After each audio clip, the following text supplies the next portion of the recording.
अरे आप बैंगलोर से आ गए पापा? हाँ, अच्छा समझ गया। तो नाराज है कि यहाँ बन्नी का एक्सीडेंट हो गया है और पापा बैंगलोर चले गए, राइट? युवान, मैं जानता था बेटा कि बन्नी खतरे से बाहर है और इस बात का भी यकीन था कि मेरा युवान यहाँ है, फैमिली के बाकी लोग भी हैं, सब संभाल लेंगे। और रही बात बैंगलोर जाने की, तो जाना बहुत जरूरी था बेटा। इतना क्या जरूरी था पापा? जानना चाहता है? हाँ। याद है वंदना मम्मा का म्यूजिक स्कूल था? वहां के अनाथ बच्चों के लिए मैंने एक आश्रम खोला है, वहीं पे दान देने गया था। अपनी तरफ से हर साल मेरी तरफ से ये वंदना को श्रद्धांजलि होती है बेटा। भूल गया? याद नहीं है? इवान, आज वंदना मम्मा का बर्थडे है और आज के दिन हर साल मेरे सीने पे बहुत बड़ा बोझ होता है बेटा। कैसा बोझ पापा? काश युवान, काश शिवरात्रि के दिन मैं वंदना को बचा पाता।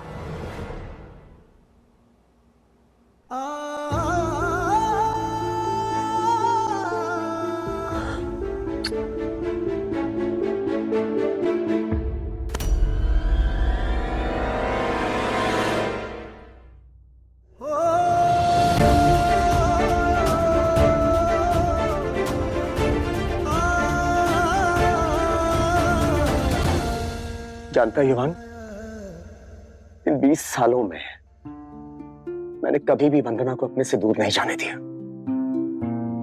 किसी ना किसी रूप में वो हमेशा मेरे साथ, मेरे पास रही है।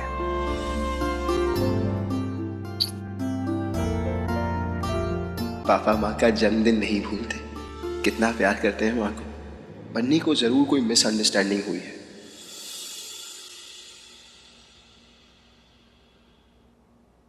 एक्सक्यूज मी, हेमंत जी कहाँ मिलेंगे? जी, मैं ही उनका बेटा हूँ, कहिए। वो हमारे होटल में कल रात रुके थे ना, तो अपना जैकेट भूला है वहाँ पे।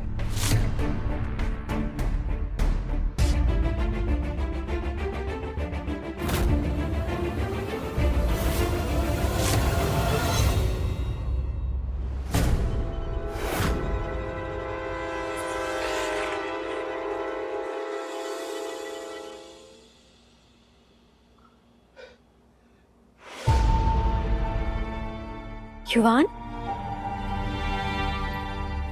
तुम ठीक हो ना युवान? युवान, क्या हुआ युवान? तारी तबीयत भी ठीक ना लग रही। युवान बताओ मेरे से, क्या हुआ? एक आदमी आया था बन्नी, होटल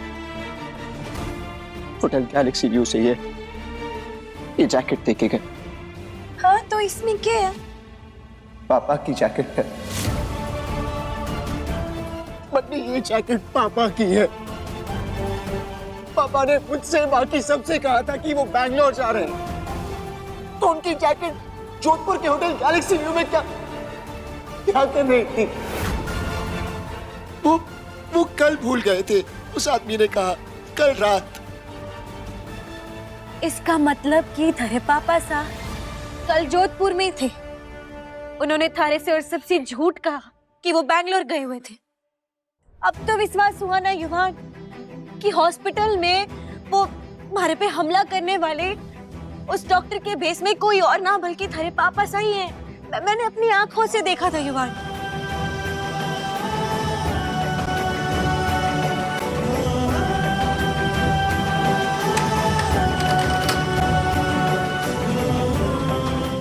युवान, थारे को ये सच स्वीकार करना ही होगा।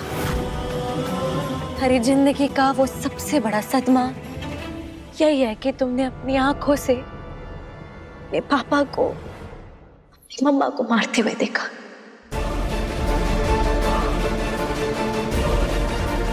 हाँ युवान, युवान थारे को अपने इस सदमे को याद करने की कोशिश करनी होगी।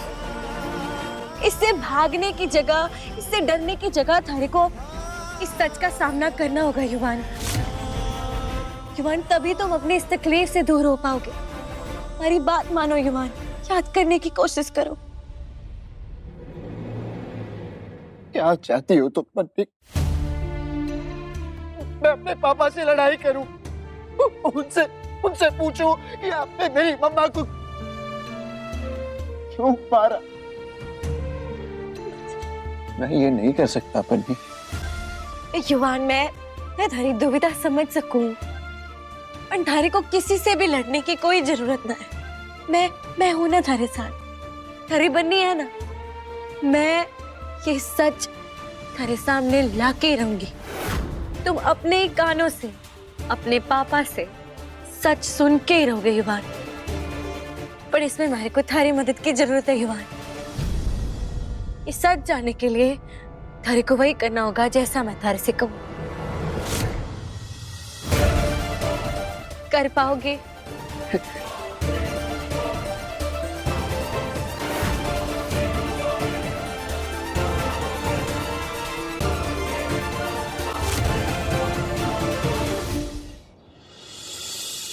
बन्नी, आई एम सो सॉरी। मैं जानती हूँ मेरा स्टूडियो जाना बिल्कुल गलत था, लेकिन मुझे वो फोन कॉल आया, मैं नहीं रोक पाई खुद को। तुलिका, इस सब में थारी कोई गलती ना है। थारे को तो बस एक मोहरे की तरह इस्तेमाल किया गया था। मैं जानू इसके पीछे असली चेहरा किसका था, और इसलिए मैंने थारे को बात करने के लिए अठे बुलाया, क्योंकि अठे बात करना हमारे लिए सुरक्षित ना था। बन्नी, तुम इतनी सस्पेंसफुल बातें क्यों कर रही हो? मतलब कौन था? तुमने कहा तुम जानती हो कौन था? क्या नाम है उसका? तुलिका, वो युवान के पापा साथ है।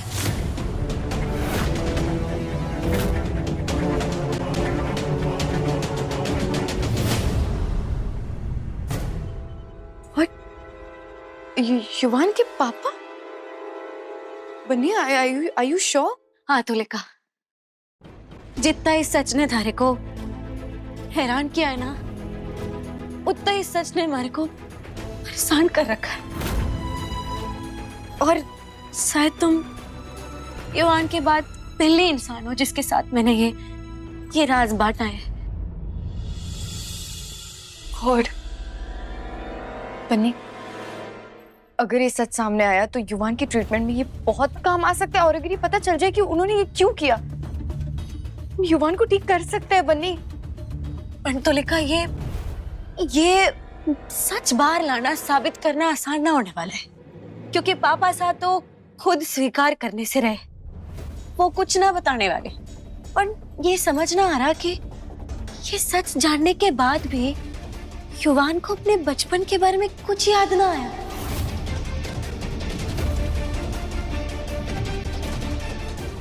तो अब करे क्या? मतलब तुलिका, मारे को कुछ सूझा है, और इसलिए मैंने तारे को अठे बुलाया। तो तुलिका, मैंने जो सोचा है ना, वो तारी मदद के बिना मुमकिन ना होगा। अगर हमें हमारे युवान को एक अच्छी जिंदगी देनी है, तो उसके पापा सा का ये सच सबके सामने लाना है, और उसकी मम्मा को न्याय दिलाना है, तो हमारे को तुम दोनों की मदद चाहिए होगी, थारे और युवान की। तुलिका, मैं थारे से आखिरी बार ये मदद मांग रही हूँ, साची। बन्नी, इट्स ओके। अरे, युवान की जिंदगी का सवाल है, मैं हमेशा तुम्हारे साथ खड़ी हूँ। It's okay.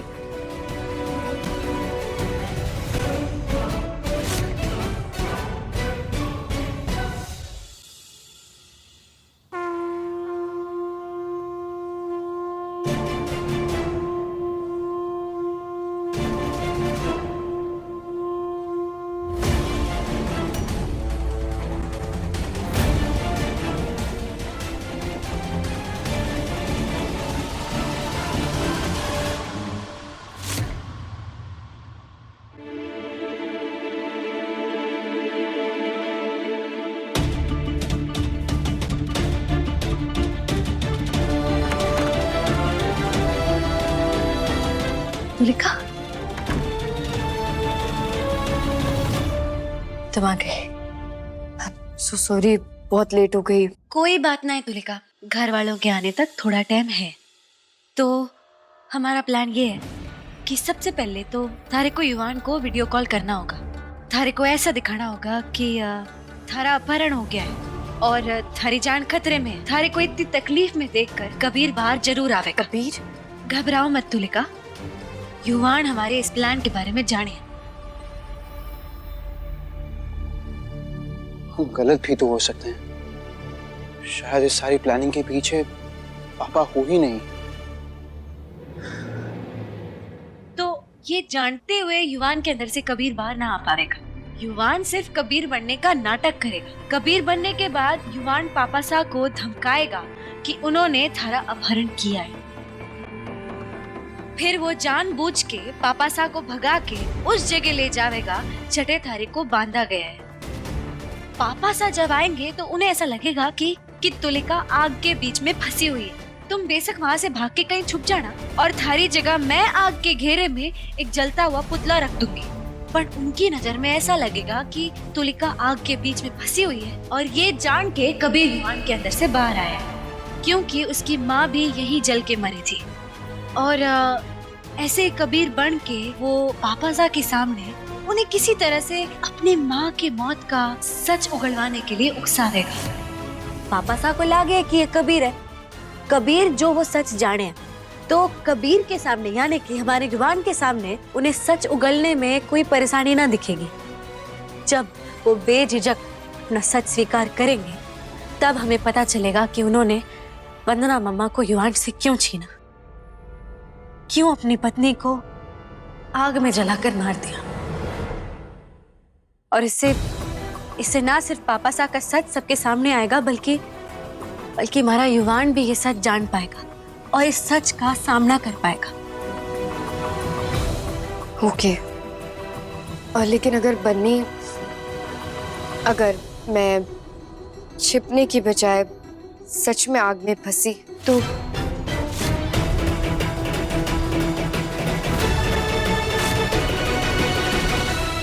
ये कैसी बातें कर रही हो तुम तुलिका? मैं थारी जान खतरे में ना डाल सकूं, कुछ भी ना पापा। बन्नी, मुझे थोड़ी कुछ होगा, ये जेल है ना, ये लगा लूंगी मैं अपने ऊपर, मुझे नुकसान थोड़ी होगा। बन्नी ये फायर प्रूफ है। ना बन्नी मान जाओ ना, इतना सब कुछ हमने प्लान किया है तो फुल प्रूफ करते हैं ना, कुछ भी करके हेमंत अंकल को मजबूर करते हैं कि वो अपने गुनाहों को कबूल करे। प्लीज सोचो, मैं प्रैक्टिकल बात कर रही हूँ। बन्नी तुलिका, तुम आज तक मारी और युवान की मदद करती आ रही हो और अब भी इस हद तक। बन्नी, मैंने डॉक्टर से कब तुम्हारी दोस्त बन गई मुझे भी नहीं पता चला। हमेशा तुम्हारे साथ हूँ।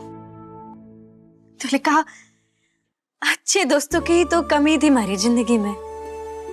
पुलाव तो हर किसी ने मिल जावे, थारे जैसे बिरयानी तो नसीब वालों को ही किस्मत से मिले। पर हमारी एक शर्त है, पहले तो मैं जेल को अपने ऊपर टेस्ट करके देखूंगी। हाँ, पर बन्नी,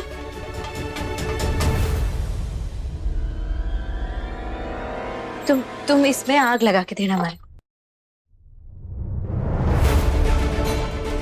माचिस बिल्कुल बात।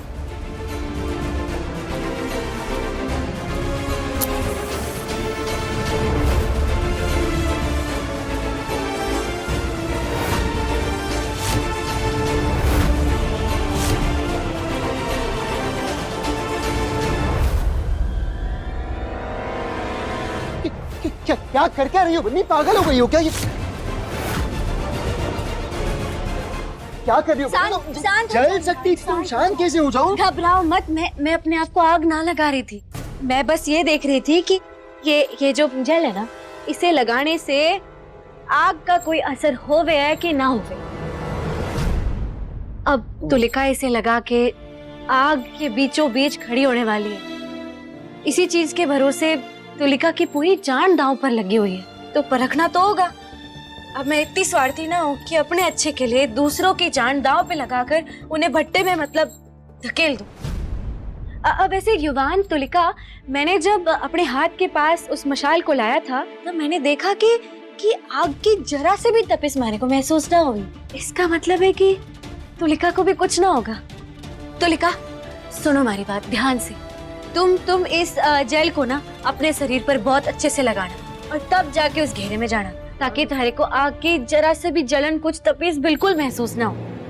और एक और बात तुलिका, मेरा विश्वास रखना, मैं थारे को कुछ भी ना होने दूंगी। अगर कोई गड़बड़ हुई, तो कोई गुंजाइश भी हुई, तो मैं आग को बुझाने के लिए ना वहाँ पानी का कोई इंतजाम करके रखूंगी। आई नो बन्नी, मुझे पूरा विश्वास है तुम पे।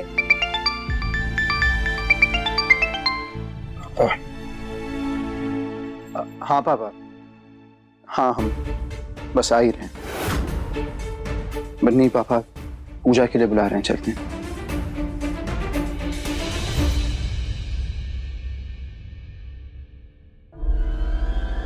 Doctor Tulika, thank you so much.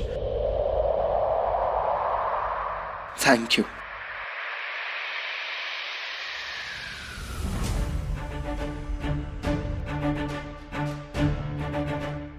तुमने हर कदम पर हमारी मदद की है। तुम्हारी मदद का कर्ज मैं कभी चुका नहीं पाऊंगा, बट आई प्रॉमिस कि मुझे जब भी मौका मिलेगा मैं तुम्हारी मदद जरूर करूंगा। जेल अच्छे से लगा लेना प्लीज। हाँ, ध्यान से तुलिका।